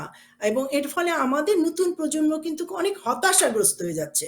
দেখেন আমি সাউথ কোরিয়াতে যেমন গেলাম, আহ, ওখানে যে আমি ইউনিভার্সিটিগুলি যখনই কোনো দেশে যাই আমার খুব ভাল লাগে যে আমি ইউনিভার্সিটিগুলি আই ট্রাই টু ভিজিট। তো ওখানে আমি যখন বিভিন্ন, আমার হাজবেন্ডও তখন সাউথ কোরিয়ান ইউনিভার্সিটিতে পড়াচ্ছিল। আমার হাজবেন্ড ডক্টর আমার আবদাল্লাহ, উনি শান্তি এবং সংঘর্ষ, পিস অ্যান্ড কনফ্লিক্ট স্টাডিজের প্রফেসর। তো তখন আমরা যখন ইউনিভার্সিটি গিয়ে দেখলাম, ওখানে আমাদের যিনি ট্যুর করছিলেন উনি কিন্তু এই যে আপনার ডিএসএল ইন্টারনেটের ওয়ান অফ দ্য প্রবক্তা। তো উনি আমাকে বললেন যে, "দেখো, আমি যখন আমার নিজের দেশ ছেড়ে যখন চলে আসলাম ইউএসএ তে হায়ার স্টাডিজ এর জন্য, আমাকে ৳৫ $৫ আমাকে ঘুষ দিতে হয়েছিল আমার পাসপোর্টের জন্য।" মানে এতখানি দুর্নীতিতে কলুষিত ছিল সাউথ কোরিয়া। এবং তখন মারামারি, কাটাকাটি, রক্তক্ষয়ের মধ্যে ওদের সরকার পরিবর্তন হচ্ছিল। পরে উনি বললেন যে, দেখো, যখন পরে জেনারেল পার্ক আসলেন, উনি নিজে ছিলেন প্রাইমারি স্কুল টিচার। তো ওনার ফার্স্ট জিনিসটা উনি যেটা মনোনিবেশ করেন, যে আমরা যদি বিশ্বের সাথে কম্পিট করতে চাই, তাহলে সবচেয়ে বড় জিনিসটা হবে যে একটা প্রশিক্ষিত, সুশিক্ষিত আম উম একটা আ না নাগরিক সমাজকে গড়ে তোলা। কিন্তু এটা শহর বেসড হবে না। এটা আরকি লেভেল প্লেইং ফিল্ড। অর্থাৎ সমভাবেই স মানে সমতার সাথে এটার উন্নয়ন হবে। তখন কিন্তু উনি বাইরে থেকে বহির্বিশ্বের টপ ইউনিভার্সিটি থেকে ওই যারা সামারে ওয়ার্ক করে এ ধরনের ওনাদেরকে নিয়ে এসে গ্রামে পাঠিয়ে দিলেন। এবং যার ফলে কি হলো, যে এতখানি গুরুত্বের সাথে সরকার ওই গুণগত রিসার্চ বেস, কারণ কোনো সমাজ, কোনো কান্ট্রিতে আপনার অর্থনৈতিক উন্নয়নটা টেকসই হয় না যদি ওর মধ্যে রিসার্চ বেস, শিক্ষাটা, মেরুদণ্ডটা না থাকে। তো দেখেন, প্রত্যেকটা জাতির, ইউ আস্ক মি, ধরেন মার্কিন যুক্তরাষ্ট্রে সবচেয়ে বেস্ট ইউনিভার্সিটিগুলো মার্কিন যুক্তরাষ্ট্রে, হার্ভার্ড নাম্বার ওয়ান, আছে কর্নেল, ইয়েল, এটসেট্রা, রাইট? এর মধ্যে জাপানের ইউনিভার্সিটিও আছে। আর অবাক হবেন, সেই সাউথ কোরিয়া জর্জরিত, এবং তারা ছিল এই ডিপেন্ডেন্ট কান্ট্রি, রক্তক্ষয়ী এক একটা ভাবে সরকার পরিবর্তন হচ্ছে। আজকে সাউথ কোরিয়ার education system is the best in the world. আপনারা হয়তো মনেও থাকবে যে ৪-৫ বছর আগে, a few years ago, south Korea তাক লাগিয়ে দিল যে তারা বিশ্বের সর্বশ্রেষ্ঠ শিক্ষা ব্যবস্থা হিসেবে তারা ফিনল্যান্ডের সাথে টাই করেছে। আজকে আমরা দেখছি স্যামসাং, হান্ডাই বা বিভিন্ন প্রযুক্তি সাউথ কোরিয়ার যে মার্কেটে মানুষ যেটা কিনছে, তারা বিক্রি করছে। আমরা এখন কনজিউমার। এটার এটা কিভাবে হলো? ওই শিক্ষার ভিত্তির ওপর। আমরা যেরকম অ্যাপ্লাইড রিসার্চ করছি, আমাদের দেশগুলোতে কি হচ্ছে, গবেষণা আমরা মৌলিক, আমরা ইনভেন্ট করছি না। যেটা অলরেডি ইনভেন্ট হয়েছে ওটার উপর আমরা কিছুটা অ্যাপ্লিকেশন, অ্যাপ্লাইড রিসার্চ চেষ্টা করছি। আমি তো বললাম যে আমাদের বাংলাদেশে কোনো ইউনিভার্সিটি ১০০তমর মধ্যেও যায়নি। পাশাপাশি দেখেন ভারতে কি হলো? দেশ যখন স্বাধীন হলো, তখন আপনার মৌলানা আবুল কালাম আজাদ ছিলেন ভারতের ১ম শিক্ষামন্ত্রী। উনি নেহেরু প্রধানমন্ত্রী ছিলেন। ওনারা বললেন যে, "আমাদের যদি সারা বিশ্বের সাথে কম্পিট করতে হয়, সবার আগে where they put their effort, আ এর অর্থনৈতিক উন্নয়নের চেয়ে বড় এফোর্ট ছিল শিক্ষার উপরে।" ওনারা আইআইটির চিন্তা করলেন, ইন্ডিয়ান ইনস্টিটিউট অফ টেকনোলজি। আপনারা জানেন যে আইআইটি থেকে পাশ করে আসলে আপনার এমআইটিতে ভর্তি হওয়ার জন্য যে বিশেষ কতগুলো এক্সাম, ওগুলো সব দিতে হয় না। কারণ তাদের মান এখন বিশ্ব লেভেলের। তো তখন সে সময় তাদেরকে ক্রিটিসাইজ করা হয়েছিল যে, "ও, এখন এত দরিদ্র দেশ, আর তোমরা এই ইন্ডিয়ান ইনস্টিটিউট অফ টেকনোলজি করে বাইরে থেকে এত টাকা খরচা করে তোমরা নোবেল লরিয়েট নিয়ে আসছো। আমার দেশ এখনো মাত্র নাজুক।" কিন্তু ওনারা তখন বলছিলেন, এই ভিশনারি লিডার্স তখন বলছিলেন যে, "না, আমরা দেখছি ভবিষ্যতে পৃথিবী হবে টেকনোলজি ওরিয়েন্টেড।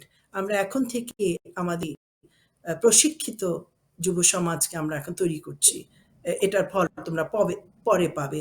আজকে আপনি দেখেন, যে কোনোখানে যান, ভারতীয়রা দেখেন যতগুলো, এই যে কোভিড এর মধ্যেই দেখেন, যতগুলো সিএনএন এ আসছে, বিভিন্ন গণমাধ্যমে আসছে, যেই চ্যানেলেই, ভারতীয় ডাক্তারদের সব সংখ্যা ভারতীয় প্রচুর। ডাক্তার। এখানকার পলিটিক্সে দেখেন ভারতীয়রা। আপনার দেখেন, আপনার ওখানকার বেঙ্গালুরু, সিলিকন ভ্যালি, ভারতীয়রা ডমিনেট করছে। বাংলাদেশ আজকে যে অর্থনৈতিক প্রবৃদ্ধির কথা বলছি, এটা কিন্তু আমাদের কোনো সরকার করেনি। We have to be very clear about that.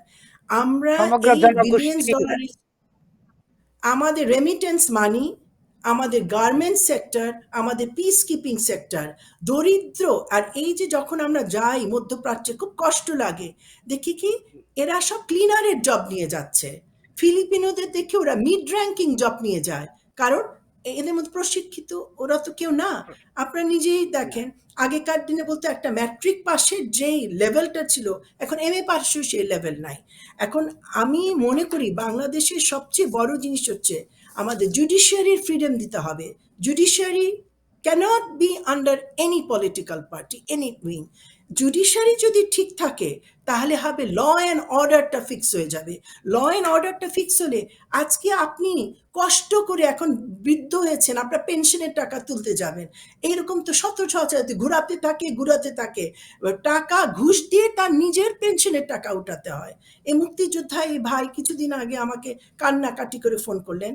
ওনার এখন উনি যায় যায় অবস্থা, ওনার পুরা থ্রোট ক্যান্সার হয়ে পেট পর্যন্ত ঢুকে গিয়েছে। ওনার ভাতা হঠাৎ করে বন্ধ, ভাতা পেতেন হঠাৎ করে বন্ধ, এটা কোনো কারণ না। আমাকে উনি রিকোয়েস্ট করলেন, আমি কথা বলেছি ইউএনের সাথে, কোনো কোনো জবাব নাই। আমি বলছি যে উনি তো সব কিছু ফলো করেছে আপনাদের রুলস, এবং উনি একজন মৃত পথযাত্রী। এই যে হয়রানি, এগুলি তো ছোটখাটো ব্যাপার। এরকম রাষ্ট্রের প্রতিটি রন্ধে এখন দুর্নীতি ইজ লাইক এ ক্যান্সার। আর ওটা ঠিক করার জন্য হচ্ছে আমাদের ল এনফোর্সমেন্ট বাহিনী, ওরা যে লক্ষ টাকা দিয়ে কোটি টাকা দিয়ে ওরা কিন্তু ঢুকছে প্রশাসনে।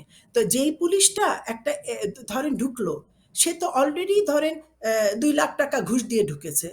তো তার তো ঢোকাটাই তো হচ্ছে দুর্নীতি দিয়ে, সে কিভাবে দুর্নীতির সুনীতি মাধ্যমে। প্রতিষ্ঠা। So this is hmm, this is absolutely আমাদের জুডিশিয়ারিকে একেবারে মানে আমাদের জুডিশিয়ারিকে মুক্ত হতে হবে। আইনের আমাদের যথাযথ ঘটাতে হবে, এটাই। প্রয়োগ অ্যাবসলিউটলি। তাহলেই দুর্নীতি তো যুক্তরাষ্ট্রেও আছে, কিন্তু যারা ধরা পড়ে তাদের কিন্তু বিচার হয় এবং যথাযথ শাস্তি প্রদান করা হয়। এই বিষয়টাই আসলে আপনি যে দেখতে চাচ্ছেন যে বাংলাদেশেও আইন জি। আছে দুর্নীতি বিরোধী। এই সরকার তো জিরো টলারেন্স নীতি আম, আহ, গ্রহণ করেছে দুর্নীতির বিরুদ্ধে, কিন্তু তারপরেও যারা ঘুষ দিয়ে 2-3 লাখ টাকা ঘুষ দিয়ে পুলিশের এসআই হিসেবে ঢুকছে কিংবা আর কোনো অফিসে ঢুকছে ঘুষের বিনিময়ে, তারা তো ওই ঘুষের দিকেই আগাবে। সুতরাং দুর্নীতি প্রতিরোধ করতে হলে আসলে আপনি যেটা বলছেন যে আইনের প্রয়োগ যথাযথভাবে ঘটাতে হবে, অর্থাৎ বিচার বিভাগকে আরো স্বাধীনভাবে কাজ করার সুযোগ দিতে হবে। কিন্তু বিচার বিভাগেও যদি কেউ ঘুষ দিয়ে ঢুকে, তখন আপনি সেটাকে কিভাবে সংশোধন করবেন? সেজন্য ওই যে আইনের প্রয়োগটা আমাদের একেবারে টপ লেভেল থেকেই সেগুলোকে আমাদের সম্পূর্ণভাবে জবাবদিহিতা, আমাদের তো এখানে ইনফ্যাক্ট ওই সিস্টেমটাই এখনো গড়ে ওঠেনি। জবাবদিহিতা, এবং ধরেন যে ধরা পড়ছে না এমন নয়, দুর্নীতি সব রাষ্ট্রই আছে, কিন্তু দুর্নীতির তো এটা লেভেল, আমাদের দেশে তো এটা হয়ে গেছে একটা মারাত্মক একটা ক্যান্সার। অনেকের হয়তো ক্যান্সার না, হয়তো একটু গোড়ালিতে একটু ব্যথা করছে এই ধরনের, অনেকের হয়তো আরেকটু অবস্থা খারাপ। তা আমাদের লেভেলটা একেবারে ক্যান্সারের পর্যায়ে পৌঁছে গেছে, এটাই বলছি। এটাকে দুর্নীতি তো এটাকে নামিয়ে আনতে হবে। আর আরেকটা হচ্ছে যে আমাদের শিক্ষা ব্যবস্থার মেরুদণ্ডটাকে দৃঢ় করতে হবে, কারণ শিক্ষা ব্যবস্থাটাকেও যদি আমরা ঠিক করি তাহলে দেখা যাবে যে ওই একটা যখন মানুষের যদি চিন্তা করতে থাকে, এখন যেমন ধরেন আমি চিন্তা করছি যে মানুষ এখন স্তুতি করছে কেন, মানুষ এখন অনেক স্তুতি করে, চাটুকারিতা করে, এসব কিছু কারণ দেখা যাচ্ছে মেধাও কাজে লাগে না, সততাও কাজে লাগে না, কিন্তু আচ্ছা, স্তুতি দিয়ে চাটুকারিতা দিয়ে কিন্তু তারা একটা চাটুকার লেভেলে পৌঁছে যেতে পারে। তো এই মেধাহীন এই ধরনের মানুষরা এখন সমাজের সবচেয়ে বড় বড় পদগুলোতে আছে। That's a shame. এবং আপনি দেখেন চুনোপুটিরা ধরা পড়ছে, রাঘব বোয়ালরা তো পার পেয়ে যাচ্ছে। এই যে কোটি কোটি ডলার আমরা এই আমেরিকা এখানে ওয়াশিংটনে দেখছি, অনেকে রাতারাতি, আমি চিন্তা করি এই আমলা, এরা ছিল বড় বড় শুধু আমলা না, বড় বড় পজিশনের, তারা হঠাৎ করে মাল্টি মিলিয়ন ডলারের বাড়ি কি করে কেনে। আর আমরা যুক্তরাষ্ট্র we are just middle class, আমাদের নুন আনতে পান্তা ফোড়া অবস্থা, আপনি জানেন লফলু ভাই। আমাদের জি, এখনো মর্টগেজের টাকা আমরা, আর এনারা ক্যাশ ডাউন করে কিভাবে, এটা তো দেশের মানুষের রক্তে অর্জিত টাকা ওনারা বাইরে পাচার করছেন। They have to be brought to justice, অ্যাকাউন্টেবিলিটির জাস্ট গভর্নমেন্ট না হতে এই যে হবে। সো এটা আমি আজকে এটা এমন বলছি না যে আমি কোনো বিশেষ কোনো সরকারের বিরুদ্ধে বলছি বা কিছু, আমি বলছি সার্বিকভাবে যেই আসুক না কেন জনগণকে এটার ওয়াচ ডগ হতে হবে, গার্ড হতে হবে। কারণ এটা সরকার তো জনগণেরই প্রতিনিধি এবং জনগণ থেকেই নির্বাচিত হচ্ছে। তো জনগণকেও সচেতন হতে হবে এই ব্যাপারটায়। এবং আমার মনে হয় যে এখন সময় এসছে যে আমাদের যে যুব সমাজ, তরুণ সমাজ, they have to also get involved in politics. এবং তারা তো আসছে এখন। এখন তো অনেকে তরুণ সমাজের অনেকেই রাজনীতি নিয়ে কথা বলছে, বাংলাদেশের সুশাসন নিয়ে কথা বলছে। আমরা বিভিন্ন গণমাধ্যমে দেখি। তো আসলে এটা অত্যন্ত একটা ভালো ইতিবাচক বলেই আমি মনে করি। ৫১ বছর পর হলেও আমাদের নেক্সট জেনারেশন তারা চিন্তা ভাবনা করছে তাদের দেশ সম্পর্কে, দেশের অগ্রগতি, উন্নয়ন হুম, যেটা চলছে সেটা যাতে অব্যাহত থাকে। তবে সবকিছু নীতি নৈতিকতার মধ্যে যায়। সেটাই হুম। আসলে আমরা সবাই চাই। এরপরেও যদি আপনার আরো কোনো পরামর্শ থাকে, যেহেতু কথার একটা ভ্যালু আছে, হয়তো সাধারণ মানুষের কাছে অনেক বেশি গুরুত্ব আপনার এই মতামতের। আরো যদি কোনো পরামর্শ থাকে স্বাধীনতা দিবসের আলোকে এই স্বাধীনতাকে আরো ফলপ্রসূ করার জন্য, বাংলাদেশ আরো এগিয়ে চলুক, আরো উন্নত হোক, সেই ব্যাপারে আপনার কোনো পরামর্শ থাকলে আমরা জানতে চাচ্ছি। দেখুন, আমাদের স্বাধীনতার যে ঘোষণাপত্র যেটার মাধ্যমে আমাদের আমাদের ২৬শে মার্চ আজকে স্বাধীনতা দিবস, বঙ্গবন্ধুর স্বাধীনতার ঘোষণার আলোকে এই দিনটা কে ধরেই স্বাধীনতার ঘোষণাপত্রটা রচিত হলো। সেখানে বলা হলো, স্বাধীনতার ঘোষণাপত্রে বলা হয়েছিল যে সাম্য, সামাজিক ন্যায় বিচার এবং মানবিক মর্যাদা, এই তিনটাই হবে বাংলাদেশের এই মুক্তিযুদ্ধর আদর্শের মেইন ফাউন্ডেশন। আমরা কতখানি আমাদের দেশে সাম্য আমরা কায়েম করতে পেরেছি, কতখানি সামাজিক ন্যায় বিচার কায়েম করতে পেরেছি, মানুষকে আমরা কতখানি মর্যাদা দিতে পারছি। আমার মনে হয় যে এই এই জাস্ট তিনটা মূল মন্ত্রকে সামনে রেখে আমরা যদি ন্যাশনাল পলিসি ফর্ম করি এবং সেটার আলোকে আমরা যদি প্রত্যেকটা সেক্টরে কাজ আরম্ভ করি, ফল পাবো। কারণ এটা একটা এক্সাম্পল দিই, যখন আপনার সিঙ্গাপুরে লি কানু উনি আসলেন, সিঙ্গাপুরে তখন সেই মিড 60s এর অবস্থাটা ছিল ভয়াবহ। সেখানে যখন ধরেন যে বাচ্চার ১ লিটার ২ লিটার দুধের জন্য মানুষকে লাইন করে এসে দুধের জন্য লাইন করতে হতো, এত গরিব, one of the poorest country in the world তখন সিঙ্গাপুর। লি কুয়ান ইউ যদিও ডিক্টেটর ছিলেন, বাট ওনার যে পলিসিটা কিন্তু আজকে সিঙ্গাপুর বিশ্বের এডুকেশনের দিকে one of the best. Singapore স্বাস্থ্যে ওয়ান অফ দ্য বেস্ট। এমনকি আম, সিঙ্গাপুরের আমি সেদিন দেখলাম যে রিসার্চ র্যাঙ্কিং ইত্যাদিতেও it's one of the top. তো ওখানে উনি যে ন্যাশনাল পলিসি অ্যাডাপ্ট করেছিলেন তিনটা ফর্মুলা: অনেস্টি, প্র্যাগম্যাটিজম, আর আরেকটা হচ্ছে মেরিটোক্রেসি। অর্থাৎ আহ, সততা, মেধা এবং বাস্তব বাস্তবতার ভিত্তিতে একটা জিনিসের প্রয়োগ। অর্থাৎ সেটা যে দেশেরই হোক না, যে ইজিমই হোক না কেন, তা যদি সিঙ্গাপুরের জন্য গণমানুষের জন্য সেটা কল্যাণকর হয়, সেটাকে অ্যাডাপ্ট করা, জাস্ট বিকজ এই পলিসিটা হয়তো আমার এনিমি রাষ্ট্র বা আমার বৈরী রাষ্ট্র বা যাকে পছন্দ করি না তারা করছে বলে আমি করব না, তা না। এটা যদি আমার গণমানুষের যে ভালো, লেটস অ্যাডাপ্ট ইট। আরেকটা ছিল মেরিটোক্রেসি, যে প্রত্যেকটা লেভেলে সেক্টরে এটা মেধার ভিত্তিতে মানুষকে যাচাই বাছাই করে তাকে নেওয়া হবে, কাজ দেওয়া হবে, নিয়োগ দেওয়া হবে। আর আরেকটা হচ্ছে অনেস্টি, যেটা ছিল খুব সবচেয়ে ডিফিকাল্ট। তো দেখা গেল যে লি কানু যখন উনি গভর্ন করছেন, তখন কিন্তু প্রচুর মন্ত্রী মিনিস্টার ছাঁটাই হয়ে যায়। কারণ দেখা গেল যে তারা হয়তো এক ব্যবসায়ীর প্রাইভেট প্লেনে বা হেলিকপ্টারে বেড়াতে গেছে, তাকে তলব করা হতো যে, এবং ইউ আর ফায়ার্ড। কারণ ওইরকম ব্যবসায়ীর সাথে যখন তুমি তার আতিথেয়তা নিয়েছো, সে তো আর খামাখাই করেনি, তার মানে সে তোমার কাছে ফেভার চাইছে। তো যার ফলে তোমার তুমি মানে তোমার অনেস্টি প্রশ্নবিদ্ধ। তো আমিও মনে করি ধরেন সাম্যর সাথে কিন্তু অনেস্টির সংযোগ আছে, সামাজিক ন্যায় বিচারের সাথে মেরিটোক্রেসির সংযোগ আছে। ধরুন একটা গরিব মায়ের ছেলে বা একটা ছেলে কষ্ট করে সে ফার্স্ট ক্লাস ফার্স্ট হলো, কিন্তু দেখা গেল যে নিয়োগের সময় যারা একেবারেই পচা ধাঁচা অথবা একেবারেই তার থেকে অনেক পেছনের সারিতে, সেই কিন্তু ওই নিয়োগটা পেয়ে গেল ওই যে কতগুলি করাপ্ট মানি অথবা কানেকশনের জোরে। কানেকশনের জন্য। তবে তো এই জন্য আমি তা মনে করি যে এই তিনটা পলিসিকে আমাদের ন্যাশনাল মডেল হিসাবে, যে প্রত্যেকটাখানে সাম্য কি হয়েছে, সামাজিক মর্যাদা, এই আচরণ এটা কি হচ্ছে আমাদের, কিন্তু এই ফিল্ডে এটা আমরা কি ঘটছে, মানবিক মর্যাদার জায়গায় কোথায় আছি, এটা যদি বারবার করে সেই লেভেলগুলো, মানে প্রত্যেকটা জায়গায় যেন এই তিনটা ফর্মুলা অ্যাপ্লাইড হয়, তাহলে আমি মনে করি আমরা সিঙ্গাপুর কেন, আমরা বহু কিছু ছাড়িয়ে যেতে পারবো। আর আমরা সত্যিকারের স্বাধীন হতে পারবো, সত্যিকারের স্বাধীনতা পাবো, স্বাধীন। স্বাধীনতা। হুম। ধন্যবাদ আপা, আপনাকে অনেক সময় অনেক কথা হয়েছে, গুরুত্বপূর্ণ পরামর্শ আপনি উপস্থাপন করছেন জাতির সামনে। এই ব্যাপারে আসলে অনেক সময় দরকার, আমরা তো সময়ের কাছে বন্দী।